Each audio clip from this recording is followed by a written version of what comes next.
नमस्कार, स्वागत है आप सभी का प्रदेश प्राइम के दूसरे सेगमेंट अपना उत्तराखंड में और राज्य की खबरों के साथ मैं हूं प्रीति बिष्ट। और सबसे पहले बात करेंगे बीजेपी के घोषणा पत्र की जो आज जारी किया गया। इसमें 75 नए संकल्प के साथ सबके विकास की बात कही गई है और इसे संकल्पित भारत और सशक्त भारत का नाम दिया गया है। दिल्ली के बीजेपी मुख्यालय में प्रधानमंत्री मोदी और बीजेपी अध्यक्ष अमित शाह की मौजूदगी में बीजेपी ने अपना मैनिफेस्टो जारी कर दिया। इस मैनिफेस्टो को संकल्प पत्र नाम दिया गया है और इसका विमोचन केंद्रीय गृह मंत्री राजनाथ सिंह ने किया। संकल्प पत्र को जारी करते हुए राजनाथ सिंह ने प्रधानमंत्री नरेंद्र मोदी के नए भारत के सपने को आगे बढ़ाने पर जोर दिया। प्रधानमंत्री मोदी ने 48 पन्ने के इस संकल्प पत्र को जन के मन की बात बताया। पहले आवश्यकताओं को ध्यान में रख करके शासन चलाया, अब सामान्य मानवी की आकांक्षाओं को लेकर के हम क्या कर सकते हैं उसको घोषणा पत्र में लेके आए। Good governance, easy governance, transparent governance, accountable governance, responsible governance, इन सारी बातों को बल देते हुए शासन व्यवस्था में हमने कई रिफॉर्म्स किए। इस संकल्प पत्र को संकल्पित भारत और सशक्त भारत का नाम दिया गया है। पिछले 5 साल की उपलब्धियों के साथ आने वाले 5 सालों के लिए वायदे किए गए हैं। उसमें 2022 तक सभी 75 संकल्प पूरे करने का वायदा किया गया है। आतंकवाद के खिलाफ जीरो टॉलरेंस की नीति जारी रहेगी। कश्मीर की समस्या के समाधान के लिए काम किया जाएगा। राम मंदिर के निर्माण के लिए सभी संभावनाओं पर विचार होगा। सिटीजन अमेंडमेंट बिल को संसद में पास करवाकर लागू किया जाएगा। किसानों की आय को दोगुना करने पर काम जारी रहेगा। किसान क्रेडिट कार्ड पर 1 लाख तक का लोन 0 ब्याज पर मिलेगा। सभी किसानों को किसान सम्मान योजनाओं का लाभ दिया जाएगा। छोटे और सीमांत किसानों को पेंशन योजना का लाभ दिया जाएगा। राष्ट्रीय व्यापार आयोग का गठन और छोटे व्यापारियों को पेंशन मिलेगी। देश में एक साथ चुनाव कराने के लिए काम किया जाएगा और अगले 5 साल भी गुड गवर्नेंस पर जोर दिया जाएगा। घोषणा पत्र जारी किए जाने से पहले पार्टी अध्यक्ष अमित शाह ने सरकार की उपलब्धियां सामने रखी। पहले लोग आशा करते थे ये होना चाहिए, ये हो सकता है क्या, ये कर देते हैं तो अच्छा है। अब काफी कुछ अच्छा हुआ है। लोग अधिकार से कहते हैं ये भी होना चाहिए, ये भी होना चाहिए, ये भी होना चाहिए। मैं मानता हूँ 2019 का चुनाव अपेक्षा का चुनाव होने वाला है। बीजेपी के मैनिफेस्टो में नए भारत की ओर कदम बढ़ाने, दुनिया की 3 बड़ी अर्थव्यवस्थाओं में शामिल होने, देश के हर तबके, क्षेत्र और गरीब को योजनाओं का लाभ पहुंचाने और देश की सुरक्षा को और मजबूत करने पर जोर दिया गया है। Bureau report, news 18 network. और बीजेपी के इस घोषणा पत्र को कांग्रेस झांसा पत्र कह रही है। उसका कहना है कि जनता अब बहकावे में आने वाली नहीं है। जैसा मैंने कहा, मोदी जी का मूल मंत्र है झांसों में फांसो। जब साल 2014 के घोषणा पत्र के 125 सवाल खड़े हों तो आज के झांसा पत्र, ये संकल्प पत्र नहीं है, आज के झांसा पत्र पर भरोसा कैसे करें। फिर एक बार उन्होंने किया झांसा पत्र तैयार, फिर एक बार उन्होंने किया झांसा पत्र तैयार। देश की जनता खारिज करेगी इस बार और झोला उठाकर हो जाओ जाने को तैयार। जनता अच्छी तरह से आपको जान चुकी है और जैसे हमने वादा किया है कि अब होगा न्याय और ऐसे झूठ का गुब्बारा चलने वाला नहीं है। कुछ लोगों को कुछ समय के लिए तो आप गुमराह कर सकते हैं, कुछ लोगों को हमेशा के लिए गुमराह कर सकते हैं, लेकिन सब लोगों को हमेशा के लिए आप गुमराह नहीं कर सकते।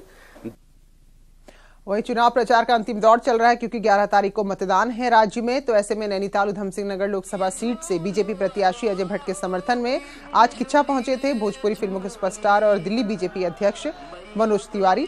तो एक चुनावी जनसभा को संबोधित किया और बीजेपी के पक्ष में वोट करने की अपील की। उन्होंने कहा कि कांग्रेस जो काम 55 साल में नहीं कर पाई, बीजेपी ने 5 साल में करके दिखाया है।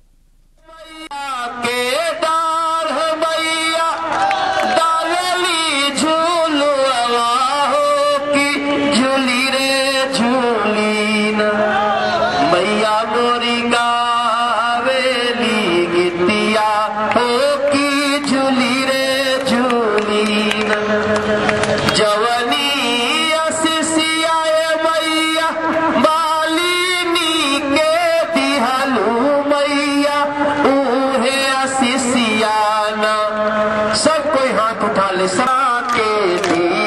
हमने आज नैनीताल उधम सिंह नगर लोकसभा के इस किच्छा जगह पे हमने सबके दिलों को जोड़ने की कोशिश की है। नरेंद्र मोदी जी का जो भाव है हम वो जन जन तक पहुंचा रहे हैं। हमको 5 साल में जो मौका मिला हमने वो काम कर दिया जो कांग्रेस 55 साल में नहीं कर सकी। इस देश का विश्वास बना है मोदी, इस देश का आस बना है मोदी। और संकल्प पत्र जारी होने के बाद पौड़ी सीट से बीजेपी प्रत्याशी और बीजेपी के राष्ट्रीय सचिव तीरथ सिंह रावत ने कहा कि बीजेपी का संकल्प पत्र देश हित में है, जनता के हित में है और इसमें हर तबके का ख्याल रखा गया है। कह सकता हूँ कि हमने वो किया है जो कि जनता के हित में है, देश के हित में है, राष्ट्र के हित में है, समाज के हित में है, आम जन को सुविधा पहुंचाने वाला है, चाहे वो किसान हो, चाहे वो लेबर तबका कर्मचारी हो। वहीं उत्तराखंड प्रदेश प्रभारी श्याम जाजू ने कहा कि बीजेपी का संकल्प पत्र यहां पर विकास का संकल्प पत्र है, जिसमें किसानों का, सैनिकों का, छोटे व्यापारी और गरीबों का ध्यान रखते हुए एक विजन रखा गया है। प्रस्तावित किए हैं और अंत्योदय ये हमारी प्रेरणा है, सुशासन ये हमारा मंत्र है। इसके आधार पे हम आगे जा रहे हैं। ये मोदी जी ने पुनश्च एक बार सिद्ध किया है। और अपने प्रचार अभियान के तहत कोटद्वार पहुंचे मनीष खंडूड़ी ने कहा कि उनके पिता मेजर जनरल भुवन चंद्र खंडूड़ी का आशीर्वाद उनके साथ है। दरअसल ये बात चल रही थी, ये खबरें आ रही थी कि कुछ अनबन है पिता पुत्र में, लेकिन उनका कहना है कि बीसी खंडूड़ी यानी उनके पिता के साथ किसी भी तरह की कोई अनबन नहीं है। पौड़ी लोकसभा सीट से कांग्रेस के प्रत्याशी मनीष खंडूड़ी समय हमारे साथ मौजूद हैं, उनसे बात करते हैं। सर, चुनाव का प्रचार है वो अंतिम चरण में उत्तराखंड में, किस तरीके से प्रचार आपका चल रहा है अभियान? प्रचार देखिए काफ़ी अच्छा चल रहा है। इस बार ये पहली बार हुआ है जहाँ तक मैं जानता हूँ कि इतना कम समय मिला, पर जितना कम समय मुझे मिला मेरे ओपोनेंट को भी उतना ही कम समय मिला है। तो ज़्यादा समय तो नहीं था, करीब 14 कॉन्स्टिट्यूंट असेंबलीज कवर करनी थी करीब 13-14 दिन में। तो प्रचार बहुत अच्छा चला, लोगों की बहुत उत्साह है और रिस्पॉन्स जो फीडबैक था वो काफ़ी अच्छा था। रिलेशंस कैसे हैं आपके पारिवारिक, क्योंकि खंडूड़ी जी नज़र नहीं आ रहे हैं, कहा ही जा रहा था, अब ह्यूमर्स भी इस तरीके के हैं कि कहीं ना कहीं कुछ ना कुछ पारिवारिक विवाद है या नाराज़गी आपस में चल रही है? नहीं, ये सरासर झूठ है। मैं अपने पिताजी के साथ रोज़ बात होती है और इनफैक्ट वो मुझे 5-6 बार कॉल करते हैं रोज़, कहाँ हूँ, क्या कर रहा हूँ। और मैं रिपीटेडली यही कहता हूँ, बार बार ये कहता हूँ कि पूरा उनका आशीर्वाद है। उन्होंने एक बयान भी पहले दे रखा है कि अगर वो गया है कांग्रेस में तो अपनी मर्जी से गया है। उनका कहना है कि जिस तरीके से आशीर्वाद जनता का उनके पिताजी बीसी खंडूड़ी को मिला, उसी तरीके से प्यार उनको भी मिलेगा और अच्छे अंतर से वो जीत हासिल करेंगे। अनुपम भारद्वाज, न्यूज़ 18, कोटद्वार। उत्तरकाशी की चिन्याली सौड़ में अंबेडकर पार्क में मुख्यमंत्री ने चुनावी सभा को संबोधित किया और टिहरी लोकसभा प्रत्याशी लक्ष्मी शाह के पक्ष में वोट मांगा। मुख्यमंत्री ने केंद्र और राज्य सरकार की योजना गिनाते हुए कहा कि जनता राष्ट्रवाद के मुद्दे पर वोट करे। पूरे चुनाव का वो साफ होता नजर आ रहा है। कांग्रेस जो मुख्य विपक्षी दल है उत्तराखंड में, उनकी हालत बहुत खराब है और वो कुछ लोगों तक सिमट कर रह गए हैं।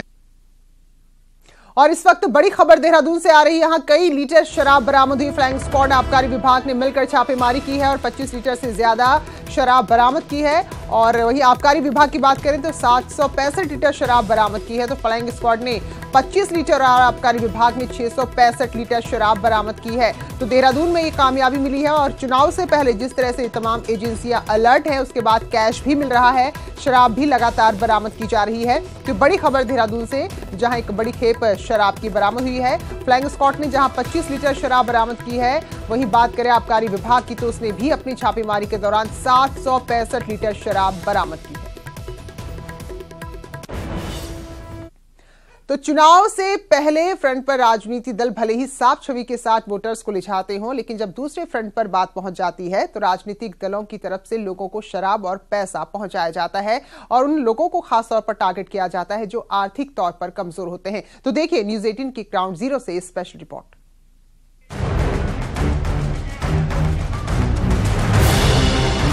उत्तराखंड में 11 अप्रैल को मतदान से पहले पार्टियां लोगों को पैसे और शराब परोसने की तैयारी में लगी हैं। इसके लिए जनसभा, नुक्कड़ सभाएं और रैलियों की आड़ ली जा रही है। चलिए अब न्यूज़ 18 आपको ग्राउंड जीरो से इस सियासी खेल को दिखाता है, जो कैद हुआ है न्यूज 18 के कैमरे में कि कैसे और किन लोगों को इस खेल के लिए टारगेट किया जाता है। या इस समय कोई या ऐसा होता है, पार्टी देखते हैं, मोहल्ले में हम इसमें थे तो लोग हमने उससे पैसा दो, दारू पिलवाओ, झंडे लगवाओ, होल्ला करवाओ, चलो वोट पे, हमने गाड़ी में तेल डलवा देंगे, 200 को झंडा ले लेंगे, जिसके उसमें भी गए उसको अरे जीतेगा भाई जीतेगा।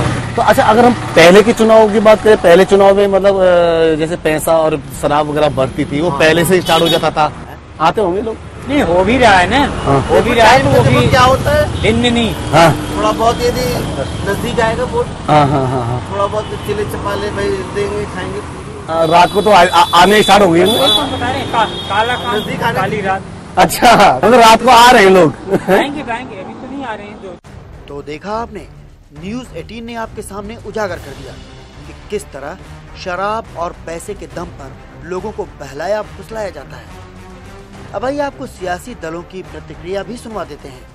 तो पैसा हमारे पास है, बीजेपी बेता शराब पिला रही है, पैसे पकड़ा रही है, लोगों को पैसे बांट रही है, एंड टाइम पे गरीब और निर्धन परिवार को शराब पिलाकर या पैसे देकर तोड़ने का प्रयास कर रही है लगातार। आपने देखा होगा कि इस दौरान उत्तराखंड में काफी शराब भी पकड़ी जा रही है, नोट भी पकड़े जा रहे हैं, जो बड़ा उत्तराखंड वासियों को चकित भी कर रहे हैं। बड़ा आश्चर्य भी हो रहा है कि इस मात्रा में शराब और पैसों का पकड़ा जाना, तो जिससे विपक्ष में बौखलाहट है। तो आप समझ सकते हैं कि अगर विपक्ष में बौखलाहट है तो ये जो शराब है, पैसा उन्हीं का है, बौखलाहट उन्हीं में है। चुनावी माहौल में हर पार्टी खुद को जनता का हमदर्द बता रही है। सरकार जहां अपने अच्छे कामों को गिना रही है, वहीं विपक्ष लोगों को लुभावने ख्वाब दिखा रहा है। लेकिन इस बीच कैमरे के पीछे वोटर्स को बहलाने फुसलाने के लिए शराब और पैसे का छिड़काव भी जोर शोर से चल रहा है। सत्येंद्र बर्तवाल, न्यूज 18, देहरादून।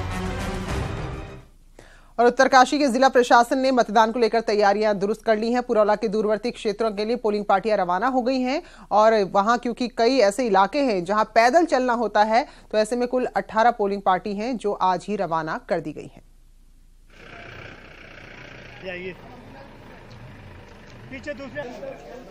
तो इस चुनाव में बीजेपी के लिए मोदी पीएम के उम्मीदवार हैं, तो वहीं पीएम मोदी और बीजेपी को लेकर कई ऐसे गीत भी हैं जो इन दिनों चुनाव प्रचार के दौरान सुनाई दे रहे हैं। तो ये तस्वीरें आप देखिए रुद्रपुर से बीजेपी विधायक राजकुमार ठकराल जो अपनी ही पार्टी के इस गीत पर किस तरह से ठुमके लगा रहे हैं।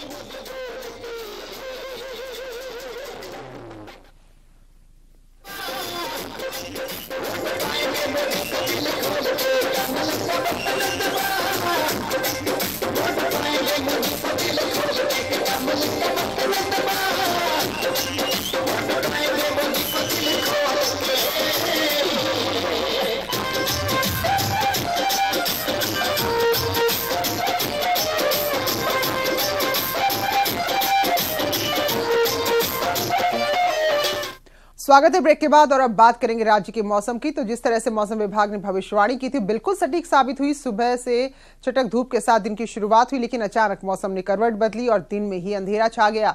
देहरादून के कई इलाकों में ओलावृष्टि के साथ जमकर बारिश हुई है, तो इसकी वजह से तापमान में गिरावट आई।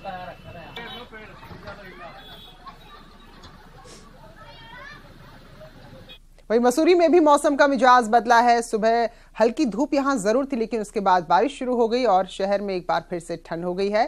तो ऐसे में कुछ लोग यहां पहुंचे हैं तो वो खासे खुश हैं। वहीं धनौल्टी की बात करें तो यहां भी बारिश के साथ हल्के ओले पड़े हैं।